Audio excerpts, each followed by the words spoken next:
कैसे हैं? मैं आशा करता हूं आप लोग अच्छे होंगे। तो इस सिलेक्शन अड्डा ग्रुप, सिलेक्शन अड्डा परिवार में आप लोग का स्वागत है। आज मैं एक बहुत महत्वपूर्ण, अति महत्वपूर्ण टॉपिक पे वीडियो लेकर आया हूँ। वह SSCGD। SSCGD का पिछले वीडियो में मैंने सारा कुछ क्लियर किया, क्योंकि इस बार एग्जाम पैटर्न चेंज किया, क्वेश्चन मार्क्स देने का तरीका चेंज किया, निगेटिव मार्किंग का चेंज किया, इसमें एज रिलैक्सेशन का चेंज किया। वो सारा कुछ मैंने एक ही वीडियो में बहुत कम समय में क्लियर किया। मैं इस वीडियो में भी मेरा कोशिश यही रहेगा कि बहुत कम समय में इसका सिलेबस क्लियर हो जाए। इसमें यह बहुत महत्वपूर्ण टॉपिक है। महत्वपूर्ण टॉपिक इसलिए है क्योंकि इस बार हर चीज चेंज किया है, और मैथ का बजाय मैथ हो या रीजनिंग हो या हिंदी हो, अंग्रेजी हो, इसमें ऐसा नहीं है कि सब कुछ पढ़ लेना। हम लोग के पास अब समय मात्र 2 महीना है। इसका हम लोग जानते हैं कि जनवरी 2023 में एग्जाम होने वाला है। तो पिछले बार प्रश्नों की संख्या के आधार पर इसमें हम लोग बात करेंगे कि किस टॉपिक से कितना प्रश्न पूछा गया था, और मैंने वही टॉपिक यहाँ पे लिखा हूँ जिसमें से क्वेश्चन उठाए गए थे। नहीं तो मैथ का और सब टॉपिक है, और सब बहुत सा चैप्टर है, उसमें से उसका मैंने यहाँ पे मेंशन नहीं किया, क्योंकि वहां से नहीं उठाता है। और अब समय, हम लोग के पास समय नहीं है इतना कि पूरा चीज पढ़े, या कुछ भी पढ़ने से गलत डायरेक्शन, गलत वे में तैयारी करने से कुछ नहीं होने वाला, क्योंकि केवल हम लोग के पास समय 2 महीना स्ट्रेटजी से लगना होगा। और मैंने फिर एक बार कहता हूँ कि जीडी अब वो जीडी नहीं रहा कि 50 मार्क्स ला करके बहुत कम पढ़ के आप इसका क्वालिफाई कर लेंगे। ऐसा नहीं है। पढ़ना कम ही है, लेकिन सही वे में पढ़ना होगा। पहले केवल निगेटिव नहीं था, आप बहुत आसानी से हम लोग रिजल्ट कर पाते थे। अब बढ़ती जनसंख्या, बढ़ती आबादी, बढ़ती बेरोजगारी के कारण अब हर चीज में बहुत ज्यादा कंपटीशन हो गया है, और अत्याधुनिक सुख सुविधा के कारण हर जगह सभी भाई बहनों के पास अच्छे सुविधा आ जाने के कारण सब लोग अब पढ़ने लगे हैं।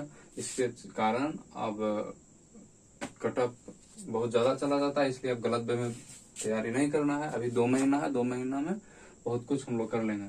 जैसे देखिए, पिछला बार का आधार पर हम लोग बातें करेंगे, क्योंकि इस 20 ये तो नया पैटर्न का कभी एग्जाम हुआ ही नहीं है। जैसे पिछला बार नंबर सिस्टम, संख्या पद्धति, इसमें से 4 से 5 क्वेश्चन हर बार रहा है। 4 से 5 क्वेश्चन हर बार रहते थे, लेकिन इस 20 क्वेश्चन ही है, तो मान के चले तो ये 3 से 4 क्वेश्चन के बीच रहने वाले हैं। 3 से 4 क्वेश्चन तो रहना ही रहना है। और रेशियो प्रोपोर्शनल, अनुपात समानुपात, इससे भी 1 से 2 क्वेश्चन हमेशा रहे हैं, और 1 से 2 क्वेश्चन इस बार भी रहने की संभावना है और रहेंगे। काम समय दूरी, मतलब इसमें अगर हम 2 चैप्टर वाइज डिवाइड करें तो बड़ा हो जाता, लेकिन उतना करने से कोई फायदा नहीं है। हम लोग के पास जगह का भी दिक्कत था बोर्ड पे, व्हाइट बोर्ड पे। जैसे इसमें टाइम वर्क भी इसी में आ गया है, टाइम डिस्टेंस भी इसी में कर सकते हैं। और पाइप टंकी, इसमें एक और चैप्टर होता है पाइप टंकी। वो इसलिए नहीं लिखे हैं क्योंकि काम समय के आधार पे ही वो बन जाता है। काम समय पे ही पाइप टंकी काम करता है, इसलिए इस पे मेंशन करना जरूरी नहीं था। इससे भी 1 से 2 क्वेश्चन देखने को मिलता है। रेलगाड़ी यानी ट्रेन, इससे केवल 1 क्वेश्चन ही मिलेगा, और 1 क्वेश्चन ही हमेशा रहता है। एवरेज, औसत, इससे भी 1 से 2 क्वेश्चन रहता है। एक क्वेश्चन ही अधिकांशतः रहता है, और इस बार संभावना है 1 से 2 क्वेश्चन ही रहने का। औसत, यहाँ पे औसत में ही, औसत के बाद या इसी टाइप से एक आता है एज, उम्र पे आधारित प्रश्न। इसको यहाँ पे मैंने मेंशन इसलिए नहीं किया हूँ कि औसत के आधार पे हुए वो बनता है, तो हो गया। और सिंप्लीफिकेशन, सरलीकरण, नंबर सिस्टम के अंतर्गत ही ये सब आते हैं, सिंप्लीफिकेशन।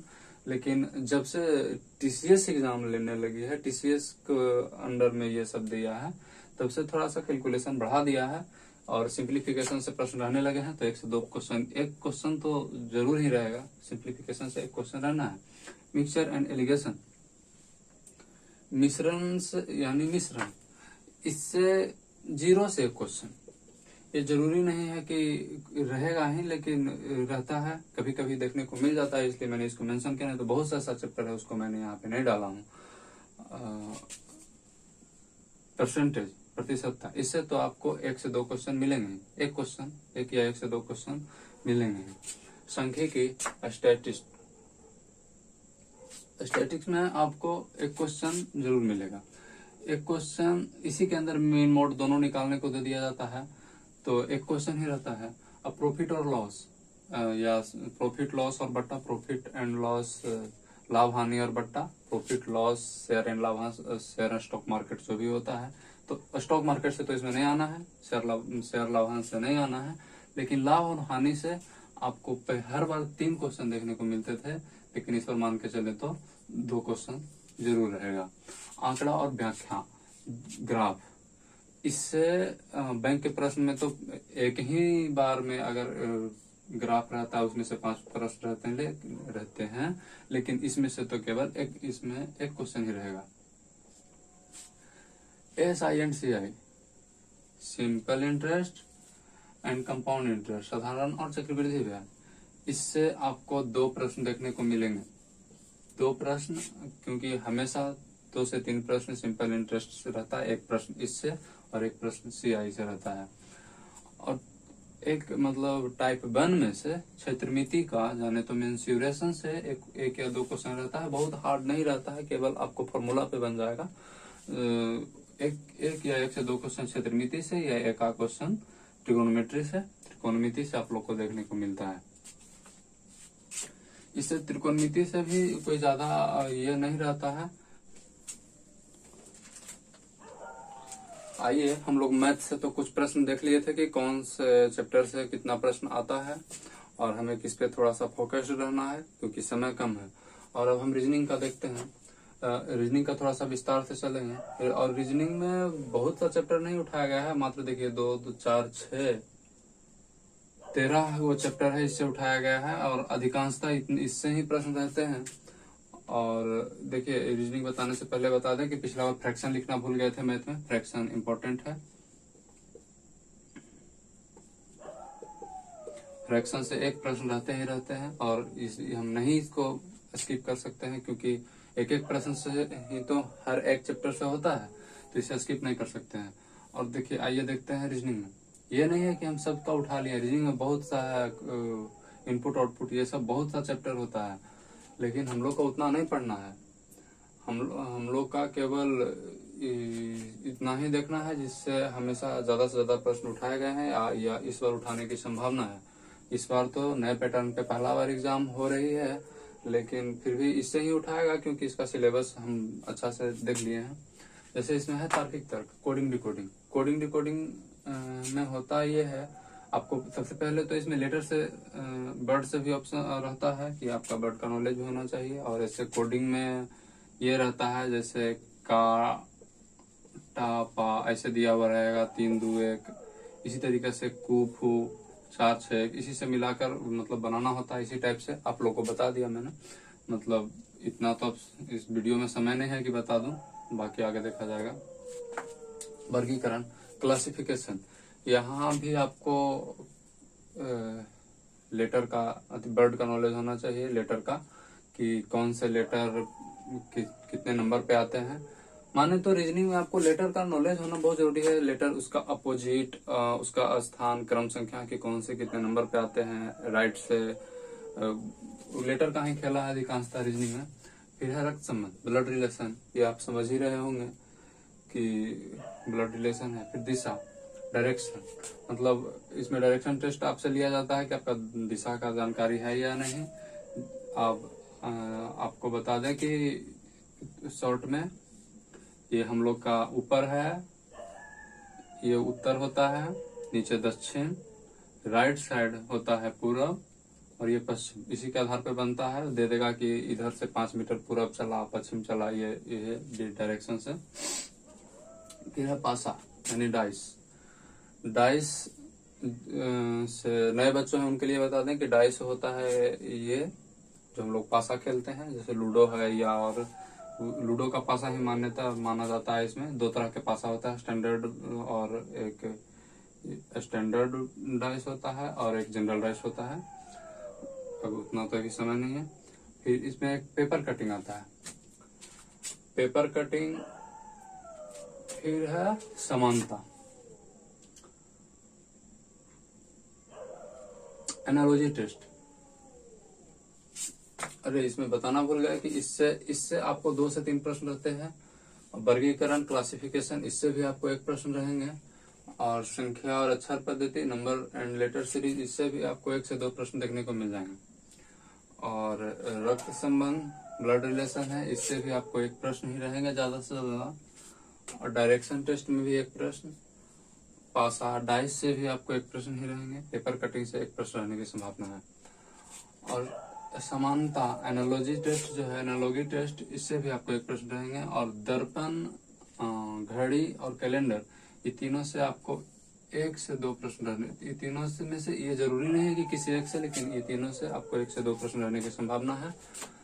और कथन निष्कर्ष, कथन निष्कर्ष 2-3 तरह से होते हैं। कथन निष्कर्ष ये होते हैं स्टेटमेंट एंड कंक्लूजन, और एक इसका जिसको सेलोजिज्म बोलते हैं।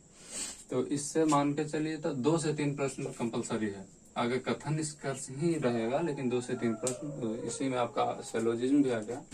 और अव्यूह मैट्रिक्स, इससे आपका 1 प्रश्न जरूरी है। इतना ही है रीजनिंग का, और बाकी हम लोग फिर इस पे आप लोग तब तक हम लोग मैथ का कहाँ से पूछता है, कौन कौन चैप्टर से और कितने प्रश्न आते हैं, ये देख लिए। और रीजनिंग का भी देख लिया। अब बारी है, ये है हिंदी का। और ये GK, general knowledge, general awareness and current affairs. इसमें बर्तनी या बर्तनी शुद्ध का देता है। इससे आपको कम से कम 2 प्रश्न देखने को मिलते थे। इस बार भी 2 प्रश्न रहेगा ही, 20 प्रश्न है। तो संधि समास से आपको 2 से 3 प्रश्न मिलेगा। क्रिया से आपको 1 प्रश्न मिलेगा। क्रिया से आपको 1 प्रश्न। शब्दों के बहुवचन बनाने से आपको 1 प्रश्न, 0 से 1 प्रश्न, जरूरी नहीं है कि पूछता है। और आपको लिंग पहचानने के लिए देगा, इससे भी 1 प्रश्न रहने की संभावना है। और हर एक बार रहता है, इसलिए इस बार की संभावना है। ऐसा नहीं है कि अपना मन से बोल रहे हैं, इस पे बहुत ज्यादा अध्ययन किया गया है। बहुत ज्यादा मैंने पिछले प्रश्नों को उठाकर क्वेश्चन बैंक को देखा हूँ। और अनेकार्थ शब्द, अनेकार्थ के 1 शब्द भी है, तो इससे भी आपको 1 प्रश्न रहेंगे। और विलोम शब्द, विलोम शब्द मतलब विपर्यार्थक शब्द, अपोजिट शब्द, इससे भी आपको 1 से 2 प्रश्न रह जाते हैं। पर्यायवाची मतलब सिमिलरिटी, एक ही, जिसको अंग्रेजी में साइनो बोलते हैं, एक ही वर्ड का अनेक नाम, इससे भी 1 प्रश्न रह जाते हैं। मुहावरा और लोकोक्तियां, इससे 2 से 3 प्रश्न देखने को मिलते हैं। और इसके बाद आपको 5 नंबर का रिक्त स्थान भरना होता है, या 5 नंबर का कंप्रहेंशन टाइप के होता है। आपको गद्यांश दे दिया जाएगा और उसी में से खोज के लिखना है, उसका शीर्षक लिखना है, और उसके बारे में उसी से क्वेश्चन होता है वो लिखना है। तो 5 नंबर ये तो फिक्स है। और पुस्तक लेखक से 1 से 2 प्रश्न, हिंदी का ही, और कवि या उसके जीवनी से रहता है। और इसमें भाषा से इरर होता है, मतलब जिसको बोलते हैं, हाँ, ये जो बर्तनी शुद्ध करना है, उसमें आपको गलत दे दिया जाएगा, उसको शुद्ध करना है। शुद्ध करना है कि कहाँ गलत है ये देखना है, या शुद्धता देखना है। 2 से 3 प्रश्न इसमें भी रहते हैं, 2 से 3 प्रश्न। आप देखते हैं जनरल नॉलेज में। जनरल नॉलेज में तो ऐसे कहा जाता है कि हम लोग कह नहीं सकते कि कहाँ से आएगा, लेकिन नहीं, इसका सीमित सिलेबस है, इसका बहुत ज्यादा ये नहीं है सिलेबस का। इसमें आपको दिवस से जरूर मिलेगा क्वेश्चन, आपको 1 प्रश्न तो इससे, डे से, महत्वपूर्ण तिथि से। और भारत विश्व में बड़ा छोटा, ये तो ऐसे विविध मानिए ना, तो विविध से आपको 3 से 7, विविध से 3 से 4 प्रश्न देखने को मिलेंगे। अब इस सबसे तो 1 से 2 प्रश्न, 1 से 2 प्रश्न रहता ही है, लेकिन 3 से 4 प्रश्न इससे मानिए विविध से। टोटल क्रांति तथा योजनाएं, कोई नया जो योजना होता है करंट अफेयर्स के अंतर्गत भी चला जाएगा। लेकिन पुराना योजना भी, जैसे 2014 की योजना, उस जो स्टेटिक्स बन गया है, और पुराना योजना 2009 का सब जो योजना स्टेटिक्स बन गया है, उसको भी पूछा जाता है। तो योजना है और खोज है, इससे भी आपको 2 से 3 प्रश्न मिलते हैं। खेल पुरस्कार, ये करंट में भी आता है, और कब स्टार्ट हुआ, खेल इससे भी है, पुस्तक लेखक इससे आपको कम से कम एक प्रश्न तो जरूरी है।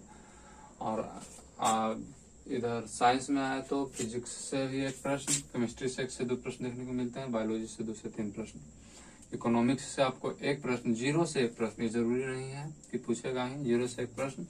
हिस्ट्री से आपको 1 से 2 प्रश्न, ज्योग्राफी से 2 प्रश्न, पॉलिटी से 1 से 2 प्रश्न। जरूरी नहीं है कि 1 या 2, लेकिन पॉलिटी से 1 प्रश्न रहेगा। इसमें करंट अफेयर्स को कहा जाता है कि हमेशा 5 से 6 सिलेबस में तो ऐसा दिया नहीं है कि कितना पूछना है, लेकिन कभी कभी 3 पूछा जाता है, कभी कभी 4 पूछा जाता है, ऐसा है। हम लोग इसका पूरा देख लिए हैं सिलेबस। और बुक पढ़ने के लिए बहुत ज्यादा नहीं पढ़ना है और कोई अलग एक्स्ट्रा किताब नहीं पढ़ना है। जो हम लोग के पास सभी जनरल कंपटीशन की तैयारी करने वाले के पास उपलब्ध होते हैं, अपने से या तो उनके भाई हैं, बहन हैं, पहले पढ़े हैं उनसे, जिससे लूसेंट है उसका आपके पास एमसीक्यू जरूर होगा, उसका लूसेंट का सब्जेक्टिव जरूर होगा। बस यही कीजिए, ज्यादा कुछ नहीं करना है। एक टॉपिक आपको सब्जेक्टिव का पढ़ लीजिए और जिससे पढ़िए उसी से जौन टॉपिक पढ़े आप। जैसे अगर आप कैसे बताएं, किसी भी चैप्टर का अगर आपको एक चैप्टर पढ़े और उसी का जो पढ़े हैं पहले सेटिस्फाइड हो जाइए कि हम पढ़ लिए, और एमसीक्यू वाला में जाकर उसको लगा दीजिए कि बना है या नहीं बना है। तो चलिए दोस्तों, हम लोग लगभग पूरा वीडियो खत्म कर लिया, बहुत कम समय में, ज्यादा समय वीडियो में नहीं लिया। और मेरा मकसद यही रहता है कि किसी भी वीडियो में ज्यादा समय ना लूं, और कौन से टॉपिक से कितने प्रश्न उठाए जा रहे हैं, किसको महत्वपूर्ण बनाया जा रहा है, उस पर हम लोग बात किए। और अब अथी में बुक का जाने तो कौन सी किताब पढ़ना है, कोई नया बुक नहीं लेना है, कोई अब इतना हम लोग के पास समय नहीं है कि कोई नया बुक लें, कुछ नया ये करें। बस इतना ध्यान देना है कि जो हमारे पास है, सब लोग के पास लूसेंट होता है, उसी पे एक बार वीडियो बना देंगे कि कौन से टॉपिक पे कितना समय देना है, मैथ कितना देर पढ़ें, कब क्या पढ़ें कि हमें माइंड स्ट्रेस ना हो और अच्छा मार्क्स ला पाए और इसमें जो अच्छे से अच्छे पोस्ट हैं वो हासिल कर पाए। इस पे एक 5 मिनट का वीडियो एक बार लाएंगे। चलिए अब चलते हैं। जय हिंद।